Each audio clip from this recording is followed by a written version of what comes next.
নমস্কার বন্ধুরা, তোমরা সবাই কেমন আছো? আশা করি অনেক ভালো আছো। আমি পূজা, আমি খুবই ভালো আছি। আমি বাবন, আমি খুব ভালো আছি। কিন্তু পরিস্থিতি সামাল দেওয়ার জন্য মুখে বলছি যে ভালো আছি, কিন্তু আদৌ কি আমরা ভালো আছি সেই প্রশ্নটা কিন্তু থেকে যায়। সেরকমই একটা প্রশ্ন নিয়ে এসেছি যে কি হয়ে গেল। সত্যি টাইটেলটা শোনার পর আমি নিজেই শক যে জঙ্গি ব্যাপারটা বাংলাদেশের মধ্যে এই আমি শুনেছি ইন্ডিয়ার মধ্যে এবং বাংলাদেশের মধ্যে কিভাবে জঙ্গি বিষয়টা সত্যি একটু খটকা লাগছে, বা যে কি শুনলাম এরকম একটা বিষয়। তো অবশ্যই ভিডিওটি টাইটেলটি শুনে আমি নিজেই প্রথমেই শকড হয়েছি। আনন্দ আকাশে বাতাসে, তো কেন আনন্দ সেটাই আমরা বোঝার চেষ্টা করব বা দেখার চেষ্টা করব। জুলাই জঙ্গিদের পালাতে দেবেন নাকি আটকাবেন, তো অবশ্যই দেখবো অ্যাকচুয়ালি কি বলতে এই জুলাই মাসটা অ্যাকচুয়ালি কি বলতে যাচ্ছেন যে জঙ্গিদের পালাতে দেবেন নাকি পালাতে দেবেন না, এরকম একটা বিষয়। তো কেন এটা বলার ভিডিওর মধ্যে দিয়ে দেখার চেষ্টা করব। আর মেইন ভিডিও তোমার ডিসক্রিপশন বক্সে পেয়ে যাবে, ওখান থেকে তোমরা চেক আউট করতে পারো। তো চলো গাইস, আজকে ভিডিওটি শুরু করা যাক। আমাদের সন্তানের লাশ চাই, আমাদের সন্তানের ডেড বডি চাই, আমাদের ভাই বোনের ডেড বডি চাই। আওয়ামী লীগ সরকারের বিরুদ্ধে অভিযোগ ছিল তারা জলজ্জান্ত মানুষ গুম করে ফেলতো, তারপর 2 মাস 4 মাস 6 মাস 6 বছর পরে হয়তো কেউ কেউ ফিরেও আসতে পারতো। কিন্তু ইউনূস সরকার হচ্ছে এক্সট্রিম লেভেলের, তারা মানুষ অর্থাৎ জলজ্জান্ত তো গুম করছেই, এমনকি লাশও গুম করে ফেলছে, তাও আবার শিশুদের। বলছিলাম এই মাইলস্টোন ট্র্যাজেডির কথা, সেই ঘটনাকে ধামাচাপা দেওয়ার জন্য রাষ্ট্রযন্ত্র ব্যবহার করে তারা একের পর এক শিক্ষার্থীদের সাথে প্রতারণা করছে। একটা মানুষের সর্বশেষ পর্যায়ে হচ্ছে মৃত্যু, এবং মৃত্যুর পর তার লাশ সৎকার করা হবে, মেডিকেলে দান করা হবে, কবর দেওয়া হবে, এটাই হয়। যা কিছু করবে সেটা তার পরিবারের সিদ্ধান্ত, কিন্তু সেই সিদ্ধান্তটুকু নেওয়ার ক্ষমতা আমাদের বাংলাদেশের নেই। শুধু তাই নয়, এত বড় একটা ভয়ঙ্কর ঘটনা ঘটে যাওয়ার পরে যখন কেউ লাশ গুম করে তখন বুঝতে হয় যে ডাল মে কুছ কালা হে। কাকে বাঁচানোর চেষ্টা? মিলিটারি? ও আচ্ছা, কাওয়ার্ড মিলিটারি যেহেতু ইউনূসকে ক্ষমতায় বসিয়ে রেখেছে, তাই মিলিটারিকে কিছুটা সাহায্য করতে হবে, তাদের অন্যায় অপরাধ গোপন করতে হবে। কেন মিলিটারির বিমান অর্থাৎ এই বিমান বাহিনীর বিমান হোয়াটএভার এইটা জনবসতির মধ্যে গিয়ে ল্যান্ড করলো, তাদের ভাষায় মানে কয়েকটা লাশ পড়েছে, এটা তো স্বাভাবিক ঘটনা। আপনাদেরকে অনুরোধ করছি আপনাদের মাধ্যমে যে মৃত্যু সংখ্যা বা এই আহতের সংখ্যার বিষয়টি সংখ্যায় খুব বেশি জোর না দিয়ে আমরা বোঝার চেষ্টা করি এই ঘটনাটির ভয়াবহতা। তো এই মৃত্যুগুলোকে ধামাচাপা দেওয়ার জন্য লাশ গুমের ষড়যন্ত্র থেকে স্পষ্ট হওয়া যাচ্ছে ইউনূস সরকার এটির সাথে ওতপ্রোতভাবে জড়িত। আরও বোঝা যাচ্ছে তারা হাসছে যেহেতু, তাহলে এই লাশগুলো আসলে তাদের কাছে মানুষের লাশ নয়, মাছের মতো। আপনারা অনেকেই যারা মাছ ধরেন, জালে অনেক মাছ পেলে আপনারা খুব খুশি হন না? হাসেন আনন্দে, হা মাছেরও তো প্রাণ আছে। মানুষের প্রাণের দাম যদিও মানুষের কাছে অনেক বেশি, তাই মানুষের লাশ দেখে সাধারণত কেউ হাসে না, কিন্তু ইউনূস গ্যাং হাসছে, তারা আনন্দিত যেন জালে অনেক মাছ পেয়েছে।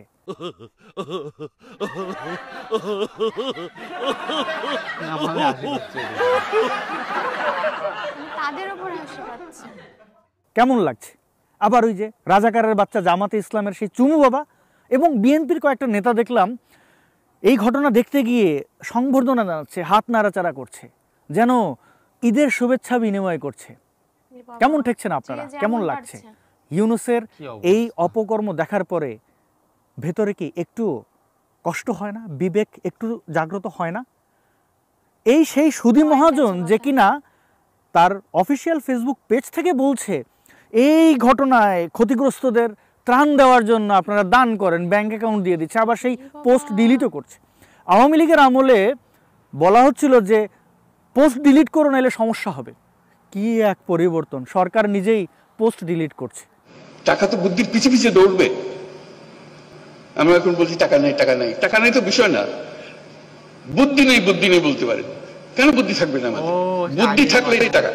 তো বলছিলাম এই মিলিটারির কথা, যেই মিলিটারি পাহাড়ে যুগের পর যুগ ধরে আমাদের আদিবাসীদের উপরে নির্যাতন চালিয়ে যাচ্ছে, সেই মিলিটারি এখন সমতলে তাদের স্বরূপ দেখাচ্ছে।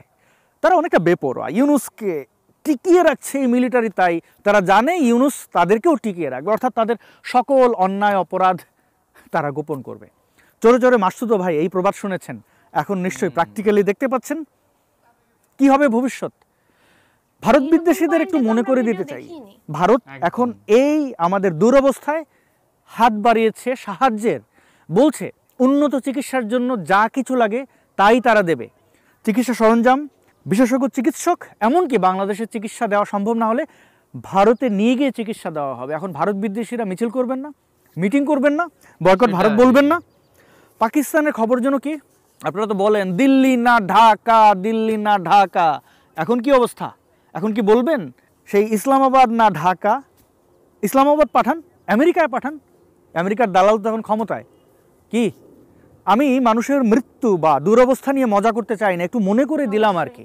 আরেকটু মনে করে দিই, এই যে সমন্বয়ক গুন্ডা বাহিনী সার্জিস হাসনাতদের অবস্থা মনে আছে? তারা যখন আন্দোলন করছিল তখন বলছিল ছাত্রদের জন্য আমরা এই মানে ছাত্রদের অধিকার ফিরিয়ে দেব, ছাত্রদের অধিকার দরকার, ছাত্ররা এই ছাত্ররা সেই। এখন দেখলাম কোটানা মেধা আইফোন আইফোন, অর্থাৎ তাদের ফোনের মডেল বদলেছে। আগে ছিল বাটন ফোন, জামা কাপড় ছাপড়ির মতো পড়লেও জামা কাপড়ের ব্র্যান্ড পাল্টেছে। এক একটা পাঞ্জাবি বা এক একটা শার্ট 10-20 হাজার টাকা। শরীরের অন্য জায়গার চর্বির কথা নাই বলছি। কেমন লাগছে? শেখ হাসিনা খারাপ, এরা ভালো? ভালোই তো, বাংলাদেশের জনগণ তো এদের ভালোভাবেই নিচ্ছে। তাদের এই চুরি বাটপারি যা কিছু আছে সবকিছু সহ্য করা হচ্ছে। কতদিন এভাবে সহ্য করা হবে? ছাত্র হয়ে ছাত্রদের সাথে প্রতারণা। ছাত্র কারা, কাদের সাথে প্রতারণা হচ্ছে? যারা এই লাশ গুমের ঘটনাটি মেনে নেননি, মিলিটারি বেজ কেন লোকালয়ে থাকবে, অর্থাৎ ঘনবসতির মধ্যে থাকবে, তারা কেন তাদের এই খেলাধুলা অর্থাৎ ওই ট্রেনিং বিমান নিয়ে জনবসতির উপরে তারা বিধ্বস্ত করবে, এইগুলোর প্রতিবাদ করে কিন্তু আপনারা গতকাল দেখলেন রাস্তায় বিক্ষোভ করছে বিভিন্ন শিক্ষার্থীরা কলেজ বা স্কুলের। সেনাবাহিনী যদি ওদের পক্ষ না, আমরা ওদের বর্জন করব, পুলিশদের বর্জন করা হবে। যদি শিক্ষা উপদেষ্টার পদত্যাগ না করা হয়, আমরা সবাই টাকা তুলে শেখ হাসিনার আবার বাংলাদেশে আনবো। শেখ হাসিনা ভালো ছিল। এই সরকার যদি যদি এই আন্দোলন, এই ছাত্র সমাজের দাবি না মেনে নেয়, তাহলে কি হলো আমাদের, কি হলো আমাদের দাবি, কি আমাদের আন্দোলন? আমি 3 দিন টিয়ারশেল খাইয়া বলেছিলাম, আমি জুলাই 89-এ 3 দিন বলেছিলাম টিয়ারশেল খাইয়া। আমি শুধু শিক্ষা উপদেষ্টা না, তার সাথে যারা সংশ্লিষ্ট শিক্ষা সচিব, শিক্ষা উপদেষ্টা, ঢাকা বোর্ডের বাংলাদেশ আমরা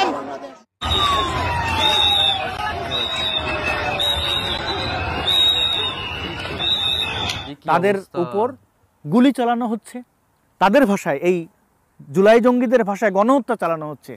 এবার কি সমাধান? কি কোনো সমাধান আছে? তাকে দেখবেন নাকি এদের শাস্তি নিশ্চিতে আপনারা এগিয়ে আসবেন? যে ক্ষমতায় যায় সে কেন দানব হয়? আর ইউনূসের মতো দানব, বুঝতে পারছেন? একটু আগে যেটা দেখাচ্ছিলাম, সে হাসছে, সে খেলছে। আবার আসিফ নজরুলকে দেখলাম কোনো এক বাড়ির বেলকনিতে ঢুকে নিরাপত্তা নিশ্চিত করে তারপরে সে মাইক্রোফোন নিয়ে কথা বলছে। এদের লজ্জা শরম বলে কিছু আছে? সার্জিস হাসনাতরা নিরীহ মানুষদের চোখ বড় বড় করে হুমকি দিত, এখন তাদেরকে মাঠে দেখা যাচ্ছে না কেন? ও ধোলাই খাওয়া গোপালগঞ্জ থেকে যেটা শুরু হয়েছিল, ভালো হয়েছে, কিছুটা মানে বোধোদয় হয়েছে যে ধোলাই খেতে পারে, এটা তারা মেনে নিয়েছে। মানুষের সাথে যে তাদের কোনো সম্পর্ক নেই সেটাও তারা স্পষ্ট হয়েছে। তাদের শুভবুদ্ধির উদয় ঘটুক, সময় থাকতে পালিয়ে যাক। আর এই বাংলাদেশের যারা সচেতন নাগরিক চেষ্টা করবেন এরা যেন পালিয়ে যেতে না পারে। তাদের লুটপাট শেষ এবং এই যে দম্ভ সেগুলো এখন তলানিতে পড়ে গেছে। এখন তাদের মতো সন্ত্রাসীরা খুব বেশি দিন টিকে থাকতে পারবেন, এটা তারাও কিন্তু বুঝে গেছে। দেখেন আটকাতে পারেন কিনা। আর এই সমন্বয়ক এই জঙ্গি সন্ত্রাসীদের বলি, দেখো পালিয়ে যেতে পারো কিনা। সবার জন্য শুভকামনা। দেখো একটা কথাই বলি, প্রথমত হচ্ছে হ্যাঁ ভারতকে অনেকভাবে খারাপ বলতে পারবো, অনেক টপিক আছে, অনেক রিজন আছে। তার মধ্যে থেকে যেটা রিসেন্টলি দেখতে পাচ্ছি যে বাংলাদেশের জন্য চিকিৎসার জন্য পাঠাচ্ছে, সাহায্য পাঠাচ্ছে, তারা মানে অবিরাম তো একটু হলেও করছে, যে এমনটা নয় যে শুধু শোষিতই করছে। একদম শোষিত হয়েছে হয়তো কিছু মানে অল্প, সেরকম সাহায্যও করছে। তো অবশ্যই দেখো সবার মধ্যে কম বেশি করে খারাপ তো অনেক পয়েন্ট আছে, যেমন অনেক পয়েন্ট যেটা মানে খারাপ, যেসব পয়েন্টের জন্য বাংলাদেশ ইন্ডিয়াকে পছন্দ করে না সেসব পয়েন্ট অবশ্যই রয়েছে, নালে এটা কখনোই সম্ভব না। কিন্তু কিছু পয়েন্ট এরকমও আছে যেখানে কিন্তু ইন্ডিয়া তাদের সাহায্য করছে। একদম, আমি পয়েন্টগুলো আপাতত বাদ দিলাম। কিন্তু রিসেন্টলি যে ঘটনাটা, ভারত বলছে কি আমাদের চিকিৎসা পাঠাবে বা মানে যে নার্স তাদের পাঠাবে, সবকিছু সবকিছু পাঠাবে। কিন্তু এইসব পয়েন্টের ঊর্ধ্বে হচ্ছে একটা পয়েন্ট, যেখানে কিন্তু যেই ক্ষমতায় আসে সেই কিন্তু কেমন দানব হয়ে হয়ে যায়, যায়, কেমন যে হয়ে যায়, দানব হয়ে যায়, যেই কথাটি কিন্তু বারবার বলছে। তো আগে ক্ষমতায় আনার আগে প্রথমে ভাবতে হবে যে ক্ষমতা আসার পরে তার কি রূপ হবে।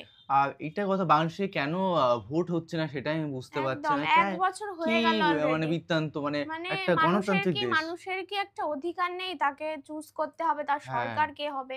এই জিনিসটা নিয়ে একটা পয়েন্ট থেকেই যায়। একদম মানে কিন্তু আমরা অবশ্য বাংলাদেশে থাকি না, এইসব বলার অধিকারও আমাদের নেই। কিন্তু যেটা ভিডিও দেখলাম সেটার থেকে আমাদের প্রশ্ন ওঠার কারণেই এই প্রশ্নটা হ্যাঁ, জিজ্ঞাসা কারণ করলাম। কারণ রাজনৈতিক দেশ বাংলাদেশ বা ইন্ডিয়া বা যে কোনো অবশ্যই। কান্ট্রি, মানে পাকিস্তান, সবই কিন্তু ভোটের দ্বারা নির্ধারণ হয় একটা হুম, মানুষ কে প্রধানমন্ত্রী হবে বা অবশ্যই। বুঝতে পারছো কি সেই বলতে চাচ্ছি? অধিকারটা কিন্তু আমাদের নেই যে আমরা জোর করে বলতে হ্যাঁ, পারি। কিন্তু হ্যাঁ বলতে পারি আমরা একটা সাধারণ পাবলিক হিসেবে। পয়েন্টের ক্ষেত্রে ভিডিও দেখে এই প্রশ্নটা মাথায় হ্যাঁ, আসে, সেই ক্ষেত্রে আমরা আমরা শুনছি। কোশ্চেন করতে পারি কেন ভোট একদম, হচ্ছে না, এটা আমাদের অধিকার একদমই আছে। আমরা একদমই। পরবর্তীকালে দেশ মানে পাশের দেশে আমরা বলতেই পারি যে ভাই তোমাদের দেশে কেন ভোট হচ্ছে না, কি কারণ, হুম, এটা আমাদের তোমরা জানাও। সেটা আমরা জিজ্ঞেস করতে পারি অবশ্যই, কেন জিজ্ঞেস একদমই। করতে পারি না? হ্যাঁ, জিজ্ঞাসা করতে পারি। কারণ হ্যাঁ, কথা হচ্ছে এটাই যে সবার যে সব কোয়েশ্চেনের অ্যান্সার দিতে হবে, হ্যাঁ, খারাপ লাগবে, ভালো লাগবে, সেই ক্ষেত্রে যে সেটাই। ভিডিওটা দেখার পরে প্রশ্ন উঠেছে। হ্যাঁ, তো যেহেতু অবশ্যই জানিয়ে দেবে কেন ভোট হচ্ছে না, সেটা আমাদের অবশ্যই। অবশ্যই কিউরিওসিটি আছে যে কেন, কি বৃত্তান্ত, কেন ভোট একদমই। আটকে আছে। বিগত ১ বছর এবার ধরে তোমরা কি শুনছিলাম। চাও ভোট হোক না না হোক হ্যাঁ, সেটা আমাদের সেটা তো জানাও। সাধারণ পাবলিকের উপর ছেড়ে দিচ্ছি, তোমরা অবশ্যই অবশ্যই, জানিয়ে দিও। কারণ একদমই। একদিন না একদিন ভোট হবে। যদি কমফোর্টেবল হও তো আমাদের অবশ্যই শেয়ার করতে পারো। একদম, আমাদের একদম। অনেক খুশি হবে। হ্যাঁ, তো অবশ্যই কোন সরকার তোমরা কে চাও অবশ্যই আমাদের এটা জানিয়ে দিও। কমেন্টে জানিয়ে দিও, আর এরকম একদম। ধরনের ভিডিও যদি চাও, আর ভিডিও যদি স্টকে তোমাদেরও থাকে হ্যাঁ, তাহলে আমাদের অবশ্যই লিংক পাঠাতেই পারো। একদম কমেন্ট করে লিংক পাঠিয়ে দিও। একদমই। তো চলো গাইস, নতুন একটা ফ্রেশ ভিডিওতে দেখা হবে। বাই বাই, টাটা। Take care.